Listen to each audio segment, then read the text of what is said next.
بسم اللہ الرحمن الرحیم۔ یہود کی فطرت خبیثہ۔ حضور علیہ الصلوۃ والسلام کے زمانے میں جب قرآن کا نزول ہوا، اس سے پہلے جو آباء و اجداد تھے ان کی فطرت قرآن کے نزول کے وقت یہودیت کی فطرت، یا آج ہمارے زمانے میں یہود کی جو فطرت ہے، یہ تینوں ایک جیسی ہیں۔ اگر دیکھا جائے آج کے یہودیوں نے فلسطین پر قبضہ کیا، فلسطینیوں کی زمینوں پر قبضہ کیا، ان کے باغات پر قبضہ کیا، ان کے گھروں پر قبضہ کیا، ان مظلوم بے گناہوں کو ظلماً شہید کیا گیا، ان کے ساتھ ظلم کیا گیا۔ یہ سب کچھ کرنے کے بعد،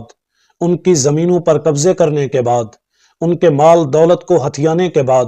پھر بھی یہ امید رکھتے ہیں کہ ہماری ریاست کو، جو ناجائز ریاست ہے، اسے تسلیم کیا جائے، ہمارے یہ جتنے بھی گھنونے ہتھ کنڈے ہیں ان سب کو تسلیم کر لیا جائے۔ آج بھی اگر دیکھا جائے تو وہ اپنی ریاست کے اندر فلسطینیوں کو فقط ان کاموں پر لگاتے ہیں جو وہاں پر ان کے باغات کے صفائی کے کام، روڈ بنانے کے کام، ان کے گٹروں کی صفائی کے کام، اسی طرح وہ گھر ان کے، وہ زمینیں ان کی، لیکن وہاں پر ملازمتیں انہیں نہیں ملتی، حقوق انہیں نہیں ملتے، وہاں رہنے کے لیے زندگی آسان ان کی نہیں، وہ اپنے گھروں کے اندر رہ کر بھی مظلوم ہیں۔ ان کی زمینوں پر قبضہ یہودیت کا، ان کے گھروں پر قبضہ یہودیت کا، ان کے بچوں پر قبضہ یہودیت کا، ان کے ساتھ ظلم یہودیت کا۔ پھر بھی یہ یہودیت امید رکھتی ہے امت مسلمہ سے کہ ہماری اس ناجائز ریاست کو تسلیم کیا جائے۔ اللہ تعالیٰ کے ساتھ کیے ہوئے اس وعدے کی کہ جو انہوں نے کیا اس دور میں بھی خلاف ورزی کی،